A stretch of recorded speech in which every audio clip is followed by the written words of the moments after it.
All right. Yeah, thank you very much for the introduction. Now, I've been asked at the conference, is that yet another of these boring talks that show that, okay, Tor is not perfect. Tor offers anonymity, but let's just see some details and how the anonymity is not as good as we would like to have it as theoretical researchers. Well, you can certainly look at the paper and look at this paper as a very good example of that category, because we, of course, show lots of results, actually more than I can present in this talk. And they show that Tor, as well as other variants of Tor, are not perfect. Okay, we knew that, but let's not really focus too much on that. All right, everyone knows Tor. You select nodes, stuff happens. I'm not going to go into detail here. The only reason I don't draw it as a black box is that the selection of these nodes is mainly the focus of this talk. All right, so we want to analyze Tor and the path selection strategies for Tor, namely the possibilities or the probabilities for these nodes E, B, and C to be chosen. And you want to look at how that influences adversarial success. Now, Alice sends messages, and for the talk I'm just going to say, we want to say Alice sending a message to Bob should be indistinguishable from Alice sending a message to Charlie. It should be indistinguishable no matter, depending on how we select these nodes, and we're going to look at different strategies. I'm going to go into slight detail of them later.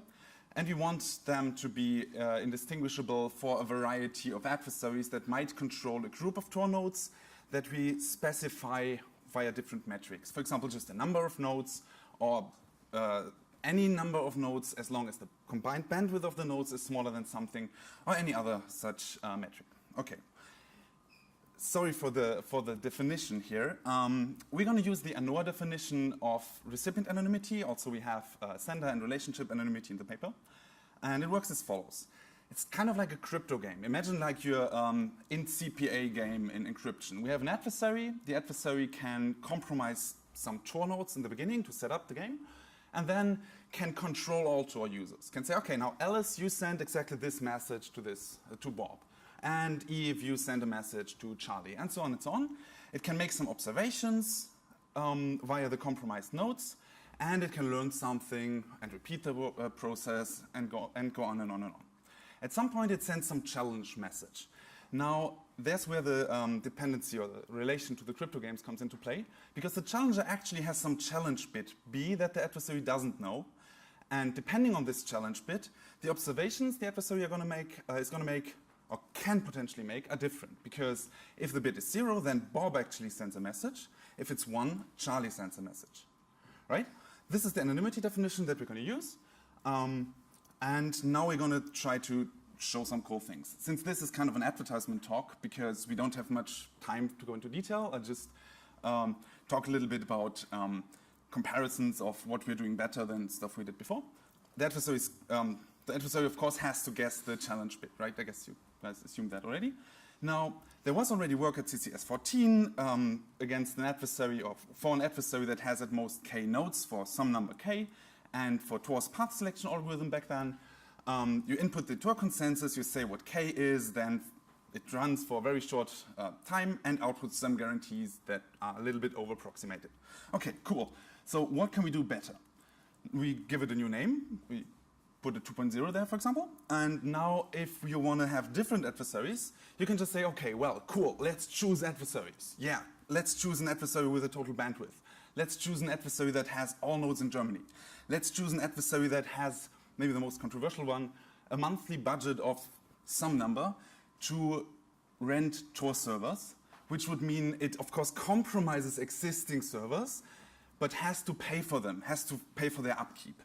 Right? So we can try to measure the strength of this adversary as well. Then we can say, okay, let's compare Tor's path selection algorithm with, I don't know, something like uniform routing. Every Tor node has the same probabilities. That means performance is absolutely shitty. No one wants to use Tor anymore, but people are interested in analyzing that, so let's analyze that. Then there's a path selection algorithm that we proposed for CCS. We can also use that and have a look at that. We can have a look at something like LastTor that tries to base the paths that you take on your geographical location such that you don't go twice over the globe with high probability. And we can just choose these things, then input a consensus, then it runs for slightly longer time and outputs some results and some guarantees. Okay, that's kind of the goal. That's what we're doing. And now I'm going to bore you with some technical details in the hope that you can maybe learn something about how to analyze systems like Tor. Not just Tor, I think that applies to many things. So what we did is the following. We first simplified the analysis a lot. I'm not going to go into details here, but using some assumptions, for example, our adversary is passive. Our adversary cannot adaptively choose nodes to kind of follow to the user. And doing some proofs, we said, okay, if we consider one Tor circuit at a time for the very small guarantees that we want to have here, that are one-shot guarantees, considering one Tor circuit at a time suffices. Okay. Now we said, okay, what can the adversary actually see? Let's assume the crypto is okay. Let's assume that there's no additional side channels the adversary can abuse. Then still an adversary can make observations of the entities that are in a Tor circuit. And we specify that as a 5-tuple. Okay, how does it look like? Well, this is Alice. Alice wants to talk to Bob. She chooses some guards. And let's just assume that Alice's internet service provider is malicious. So it can for sure see Alice, of course, and the guard.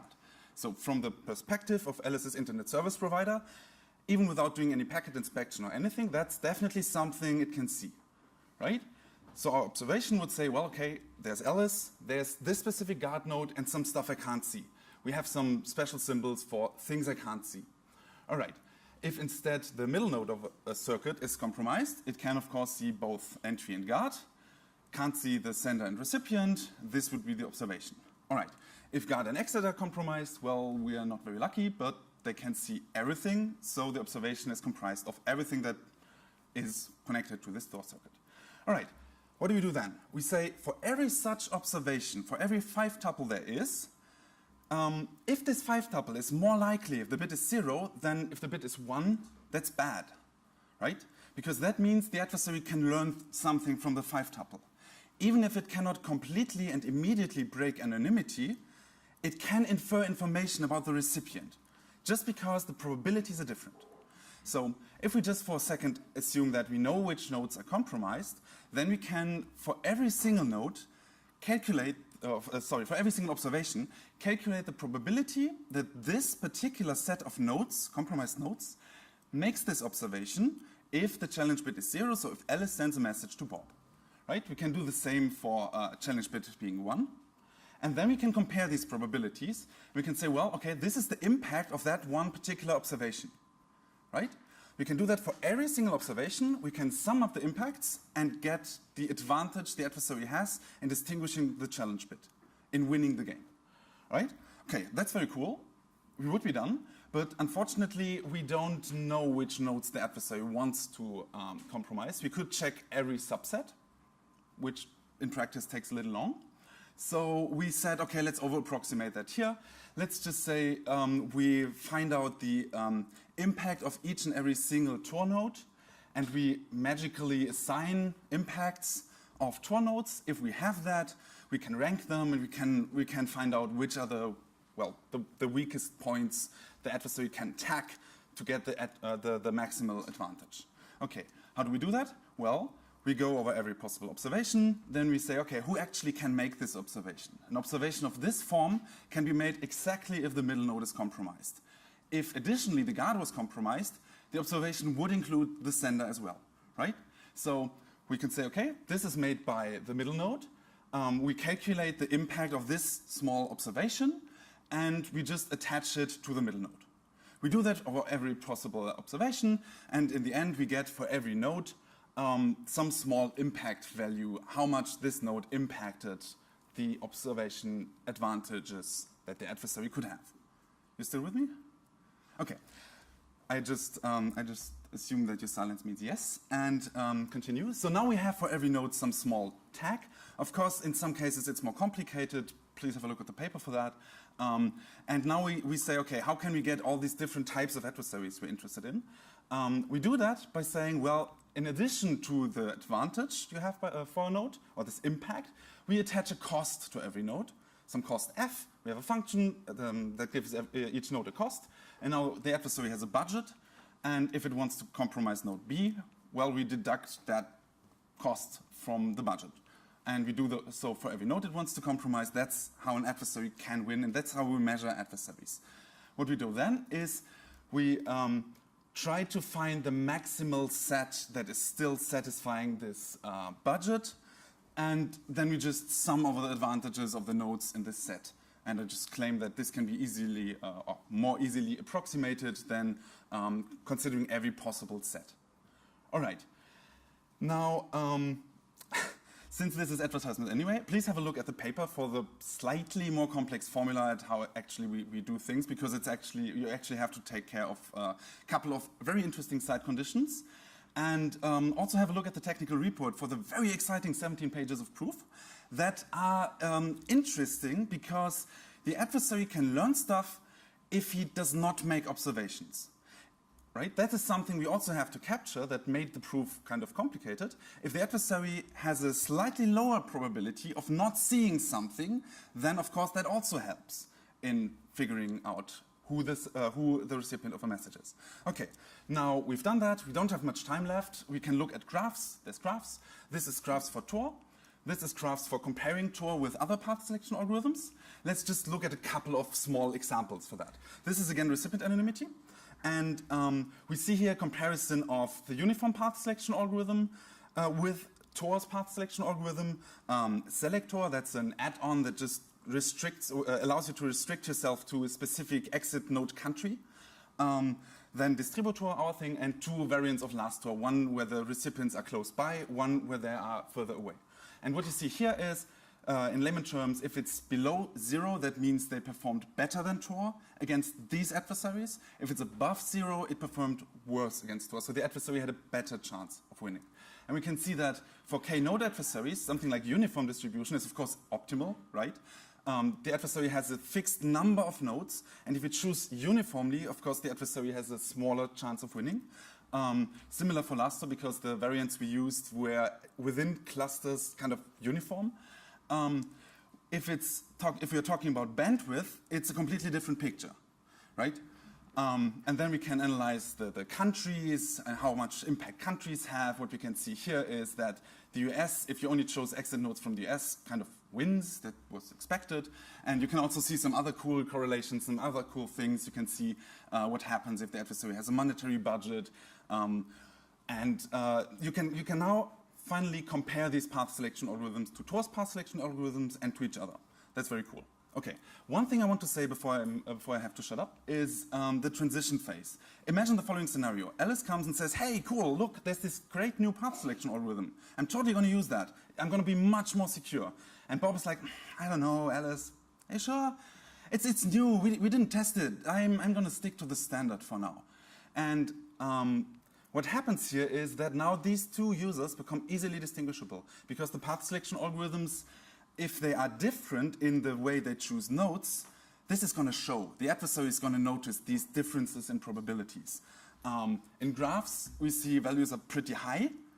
I think that's all the time I have for going into detail here. And we can also analyze stuff over time. We can just take several Tor consensuses and look how graphs change over time. It's also very cool. That's basically the stuff we can do with these tools. As a wrap-up, it's great, it's cool. MATor is something you should remember. For known adversaries, we can precisely calculate things, which is very cool. Then another takeaway message is, if you want to improve anonymity, that highly depends on against whom. If you want to improve anonymity against adversaries that have a certain small number of nodes, try to be uniform probably. If you want to improve anonymity against adversaries that have a certain amount of bandwidth, well, Tor is doing pretty good in that because the higher the bandwidth of a Tor node, the higher the probability that it's used. So the adversary can't exploit some differences here to get more than it can pay for. So you really have to look carefully. And another thing you could take away is, if you want to analyze anonymity, try to look at all possible things the adversary can see. Try to define it very carefully and look at the different probabilities of observations and the lack thereof. And yeah, well, finally, varying path selection per user, or whatever you do where the user's ID or location influences the path selection, might be a bad idea against many adversaries because it makes them distinguishable. Same for the recipients on the other side. And I think that's about it. Thank you for what I hope is attention and questions.